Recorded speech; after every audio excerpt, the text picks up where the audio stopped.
entend toujours la même chose. Mais il faut s'engager, il faut travailler sur le terrain. Il faut faire quelque chose, c'est vrai. Certains de mes collègues, quand je leur dis, parti politique, disent comment on va faire. Mais il faut qu'on fasse quelque chose. Parti politique, association, mais il faut qu'on s'unisse entre nous, qu'on soit main sur la main, qu'on puisse faire face à ce pouvoir. C'est vrai, je le dis plusieurs fois, on est différents. Mais on a un dénominateur commun, qu'on partage tout, c'est l'Algérie. Comment protéger notre Algérie? Et pour la protéger, il faut s'engager politiquement. On ne peut pas faire autrement. C'est la politique, parce que ce pouvoir, vous n'allez pas l'enlever facilement. Moi, je l'ai dit plusieurs fois ici. Le pouvoir algérien, il est très compliqué. C'est pas comme on le voit ici, certains collègues, ils le voient, ils disent non, il est là depuis 1962.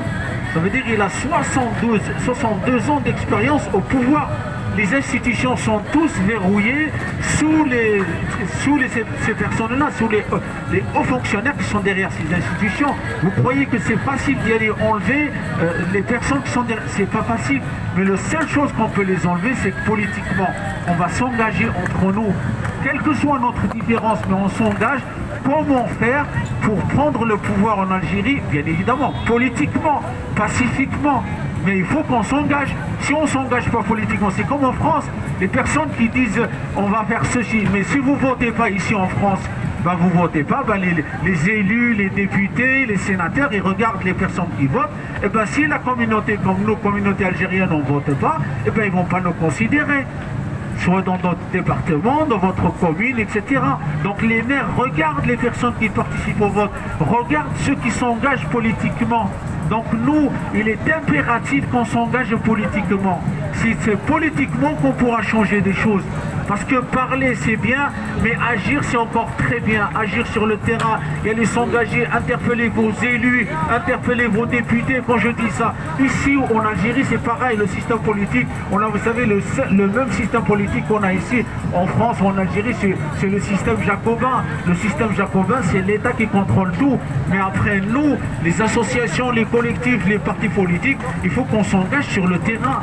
Il faut s'engager, sensibiliser le citoyen lambda, sensibiliser les Algériens qui sont ici, qui sont en Algérie, qui nous regardent sur les réseaux sociaux, appeler à tout le monde à participer. C'est avec ça qu'on pourra avancer. C'est vrai qu'aujourd'hui les Algériens ne font plus confiance aux partis politiques existants. Mais on peut créer des partis politiques, on peut mettre de la valeur ajoutée, parce que comme je vous l'ai dit, 70% de la population algérienne sont des jeunes. Donc il faut que ces jeunes-là s'engagent, il faut que ces jeunes-là prennent le flambeau pour faire avancer l'Algérie, pour faire développer l'Algérie, pour donner une valeur ajoutée à notre économie, à notre société d'une manière générale. Et tout ça, on ne pourra pas le changer juste en parlant. On change ça avec des actes. Il faut s'engager. C'est la raison laquelle j'ai demandé à nos femmes de venir participer avec nous, de s'engager. J'ai donné l'exemple de Lena Fatma Souber, j'ai donné de Warida Moutet, de tous ces résistants qui ont donné leur vie pour l'Algérie. Et aujourd'hui, il est temps que toute la société civile d'une manière générale s'engage pour qu'on sauve notre Algérie et pour qu'on soit acteur de notre destin et pour qu'on laisse quelque chose à nos enfants.